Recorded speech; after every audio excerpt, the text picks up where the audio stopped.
So, let's discuss double integration method. So, ito yung example number 1 natin. So, we have a simply supported beam na meron siyang 135 kilonewton acting at point B. So, first step, siyempre, is kunin muna natin yung value ng mga reactions natin. So, kung magsa-summation moment ka sa C, makukuha mo yung value ng reaction natin sa A. So, the reaction at A, no, that is equal to 90 kilonewton. Tapos, yung reaction naman sa C, obviously, it is upward. So, we have a value of 45 kilonewton. This beam has a modulus of elasticity which is equal to 100 gigapascal. So, yung 100 gigapascal na yan, ito yung modulus of elasticity ng beam natin. And we have a moment of inertia which is equal to 265 times 10 raised to 6 millimeter raised to the 4th. So, kapag nakuha na natin yung mga value ng mga reactions natin, isolve na natin yung deflection. So, for this problem, yung tinatanong is, una is yung slope and yung deflection at B. Pangalawa naman is the maximum deflection. So, for this example, gagawa tayo ng general equation dun sa elastic curve ng beam natin. So, mapapansin ninyo, etong beam natin, it will deflect concave upward. So, ito yung magiging elastic curve niyan. Ayan. So, ngayon, yung main purpose ng double integration method is makakuha tayo ng mga general equations para mabilis na lang yung pagsosolve ng mga deflections at saka slope at any point dun sa beam natin. So, para magawa natin yon, we need to set a value of x, which is yung x na yon, yung magsisilbing distance, and yung magsisilbing reference sa pagkuha natin dun sa elastic curve equation natin. So, in this problem, let's say, magko-consider tayo dito ng x. So, yung first rule sa pag-designate ng x natin, kailangan covered ng x natin yung buong segment ng beam natin. For this example, hindi ka pwedeng mag-designate ng x dito lang sa AB. Kailangan yung x mo covered siya from AB at saka BC. Since meron tayong dalawang segment dito, kailangan makover niya yung buong beam natin. So, dito niyan. Tapos nun, kapag na-consider tayo ng distance x from the reference natin, which is yung A, so magka-cut tayo dito para ma-form natin yung magka-cut tayo dyan. Let's cut on that part. Tapos, kung mapapansin ninyo, maiiwan is meron tayong mahahati sa dalawa yung beam natin, left and right. So, for this example, i-consider natin si left kasi kailangan natin na in terms of x, lahat ng mga moment na imo-moment natin sa point na to. Since kinonsider natin is left section, therefore, clockwise is positive. So, kunin natin yung tinatawag nating general differential equation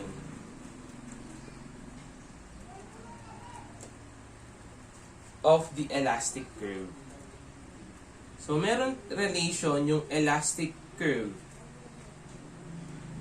at saka yung moment natin. So, para makuha natin yon, so, sinasabi na yung EIY double prime is equal siya dun sa moment equation ng beam natin. Kaya nga naghati tayo dito ng x para makakuha tayo ng moment equation. So, kunin natin yung moment equation, EI, y double prime. So, mag-moment tayo dito kung saan tayo naghati. So, meron tayong, since yung 90, yung rotation niya is clockwise, so we have positive 90. Yung moment arm niya is x. Minus, etong concentrated load natin na counterclockwise. So, we have 135. Tapos, yung moment arm niya is x minus 2.5. So, eto na ngayon yung tinatawag nating moment equation or the general differential equation of the elastic curve. So, let that be our equation number 1. So, this is our equation 1. Next is, we will going to know yung slope equation natin.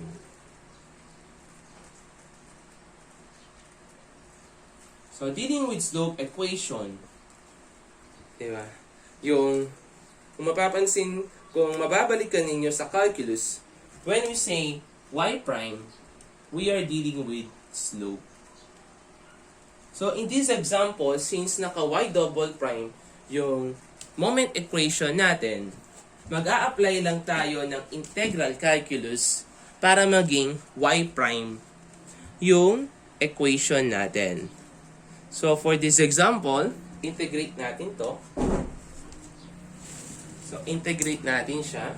So, we have EI y prime, since na-integrate, 90, tapos, x squared all over 2, susunod na integrate eto, minus 135 x minus 2.5 squared all over 2 plus yung constant of integration natin.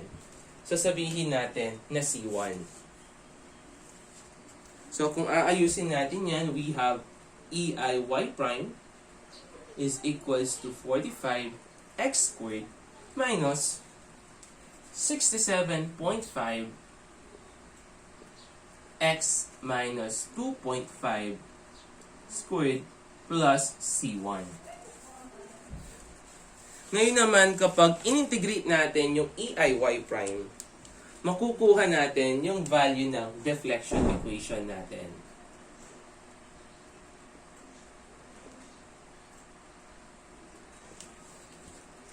So, integrate natin. So, we have EI.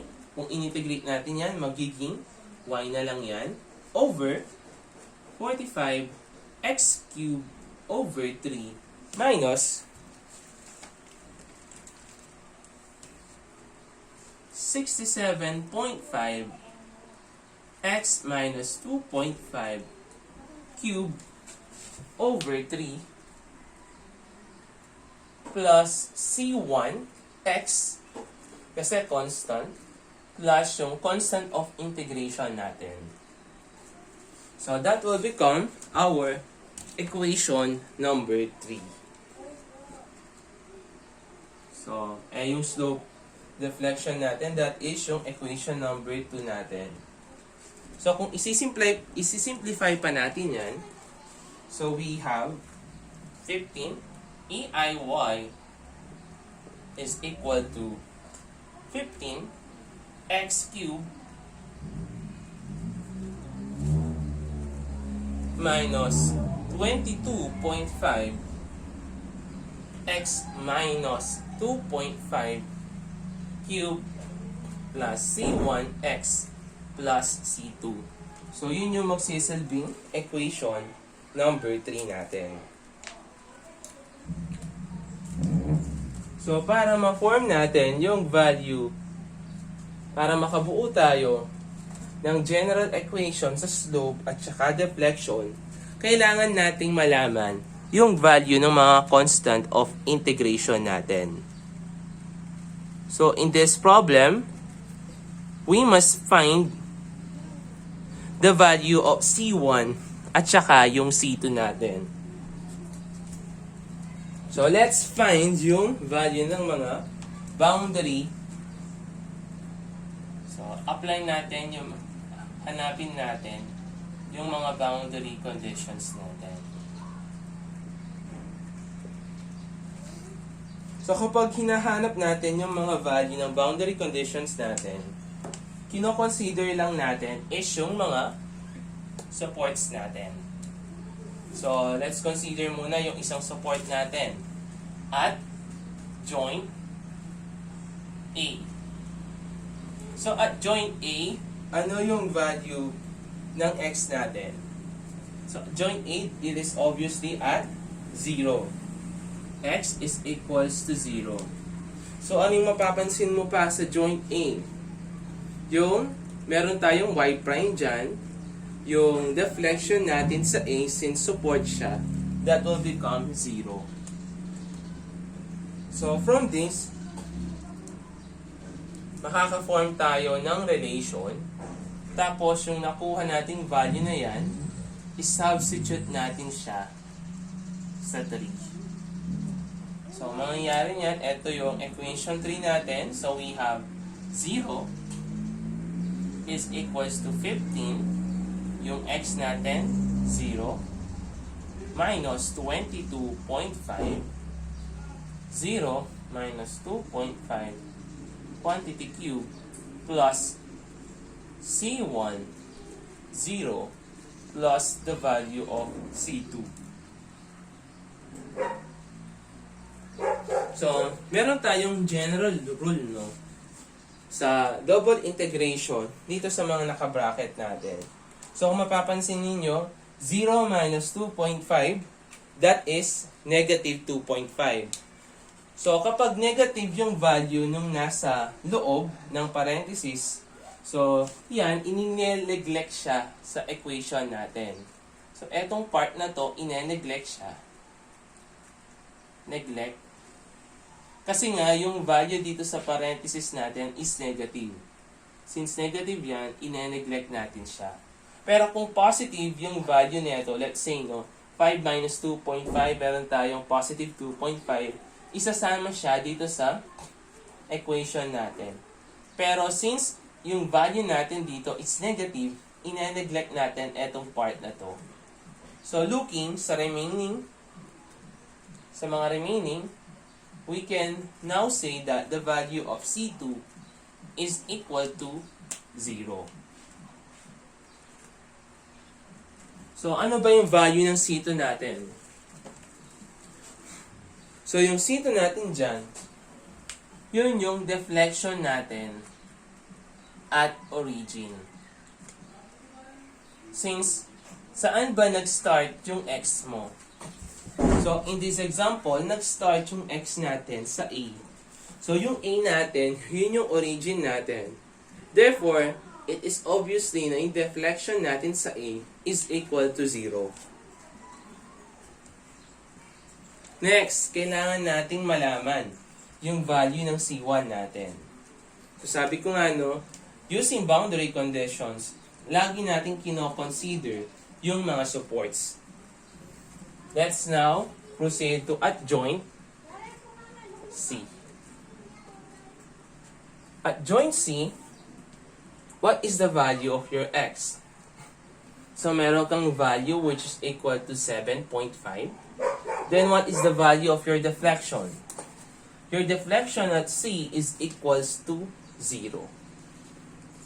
So, since meron na tayong value ni X, meron na tayong value ni Y, we can now solve for the general equation. For the value of your C1. So, isubstitute mo lang to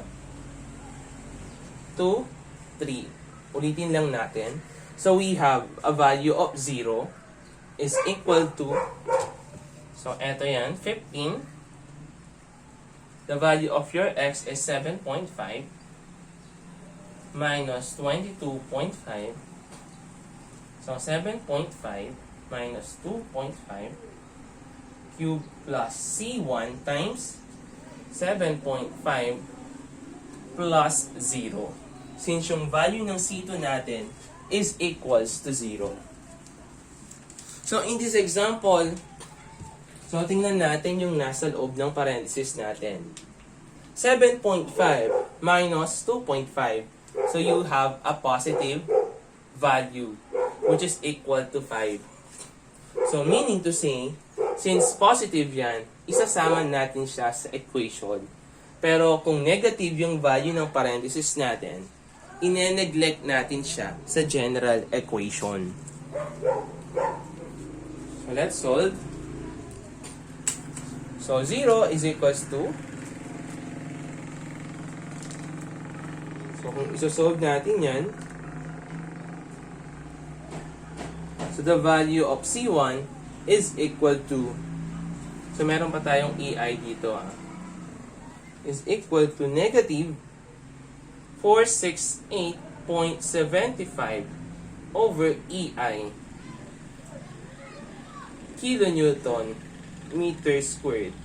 Or in other words, yung C1 natin, yun yung slope at origin. Since yung origin natin dito, kung saan nag-start si x, yung A, therefore yung slope natin sa A is equals to negative 468.75. Since meron na tayong value ni C1, meron na tayong value ni C2, makukuha na natin yung general slope equation natin at saka yung general deflection equation natin. Substitute C1 and C2 to 2 and 3. So, una munang mapo-form natin dito is yung general slope equation. Susunod naman is yung general deflection equation. So, for the slope equation, we have EI y prime is equal to, rewrite lang natin, 45x squared minus 67.5 x minus 2.5 squared plus etong value natin na negative 468.75 over EI. Next, yung general deflection equation naman. So we have a value of EI y is equals to 15x cubed minus 22.5 x minus 2.5 quantity cube plus, so since yung C1 natin is negative, kaya magiging negative 468.75. So wala palang EI to, no? Kasi yung EI natin nasa kabila siya. Plus 0. So this will now become our general equations. So kapag sinabi natin general equation, yung ibig sabihin lang naman nun is, pwede na nating makuha yung slope at saka deflection sa kahit saang part ng beam natin. Kasi meron na tayong general, kaya nga sinabing general. So using this equation, pwede mo nang makuha yung slope sa C, yung slope natin dito sa part na to, yung slope at 3 meters from A. So, pero dito sa problem, nire-require tayo na hanapin yung value ng slope and deflection sa B natin. So, una muna natin isolve slope and deflection at B. So, solve muna natin yung slope natin. So, at B, kung mapapansin ninyo, yung value ng x natin is equal to 2.5. So, isa-substitute lang natin yung value ng 2.5 to these equations, to general equations. Para ma-solve natin yung value ng theta natin at nung deflection natin. So, solve na natin. So, EI, y prime, so yun yung slope natin, is equal to 45.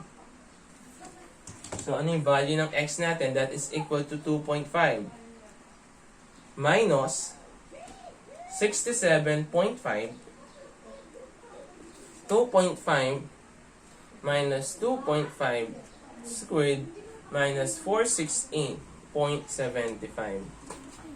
So, since in our example, aalisin natin to since nag-zero siya. So, we have a value of y prime,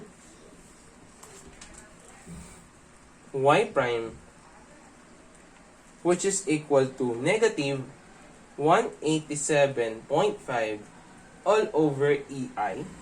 So, kilonewton meter squared. Next naman, para makuha naman natin yung value ng deflection natin sa B, EI, y at B is equal to, so, gamitin lang natin yung equation natin na to. So, that will become 15. X natin is 2.5 quantity cube minus 22.5. 2.5 minus 2.5 quantity cube minus 468.75. So, yung value natin dito is equal siya sa 0. So, we have a value of the deflection at B, which is equal to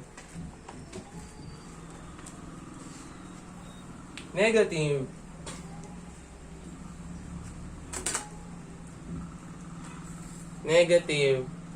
937.5 all over EI kilonewton cubic meter. So, ito yung magsisilbing slope at saka deflection ng beam natin at B. So, para mahanap natin yung value niya talaga, kunin natin yung value ng EI natin. So, for the value of EI is equal to yung E natin, which is equal to 100 gigapascal. So, gagawin natin siyang value kasi ng 100 gigapascal, that is 100 times 10 raised to 9 Newton per meter squared. So, gagawin natin siyang kilonewton, kaya magiging 100 times 10 raised to 6 na lang. Kilonewton meter squared. So, multiply natin siya sa I natin na 265 times 10 raised to 6 millimeter to the fourth. So, multiply natin yan sa 1 meter is to 1,000 mm. So, raised to the fourth. So, yung natin dito, millimeter to the fourth. So, we have a value of EI which is equal to 26,500. So, yung 26,500 na yon, ilagay lang natin siya dito. So, palitan lang natin. 26,500. Ito din, palitan lang natin. So, masasolve na natin yung value ng deflection at saka slope natin. So, we have a value of deflection which is equal to negative 187.5. Mali pala. So, that is equal to negative 3 over 424 radians. Or kung lalagyan natin, aalisin natin yung sign. gagawin natin siyang positive. Just indicate the direction. So that is clockwise. So susunod naman, so we have a value of negative 15 over 424. So kung gusto mong gawing positive, gawin natin siyang positive. 424 pala to. 424 below the horizontal. So this will now become yung answer natin dito sa A natin. So susunod naman is kunin naman natin kung paano kinukuha naman yung maximum deflection. Let's solve next the value of the maximum deflection.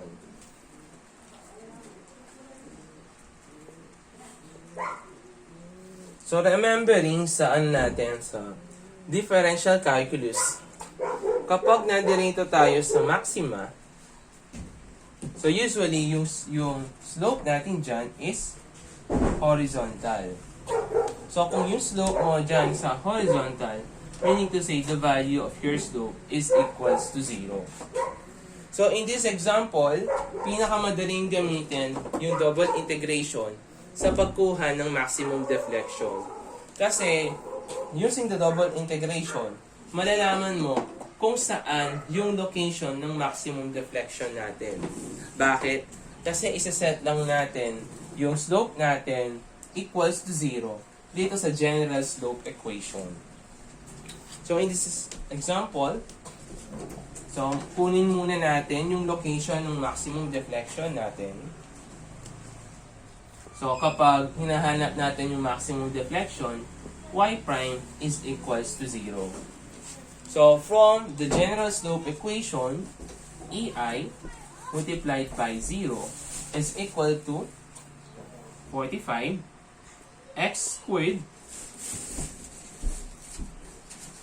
minus 67.5 x minus 2.5 squared minus 468.75.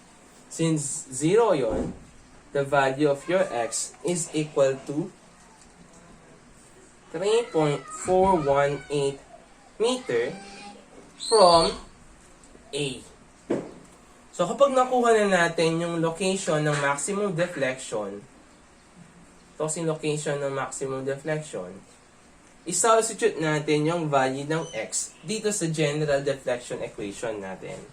So EI, so yung y natin, that is yung maximum deflection natin, y max, is equal to 15. Yung x natin is 3.418 cube minus 22.5, 3.418 minus 2.5 quantity cube minus 468.75. Since yung value natin dito sa naka-parenthesis is positive, i-consider natin siya dito sa equation natin.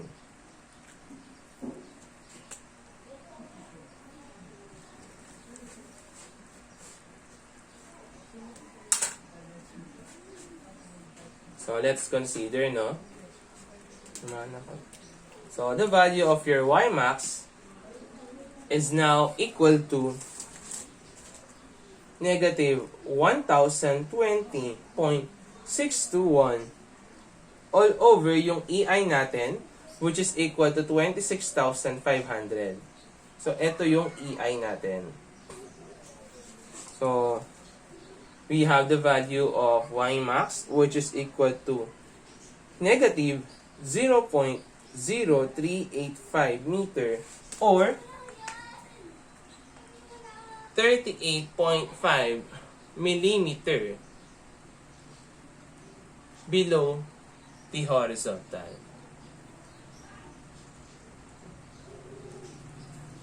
So that is the process in finding and locating for the value of your maximum deflection and its location.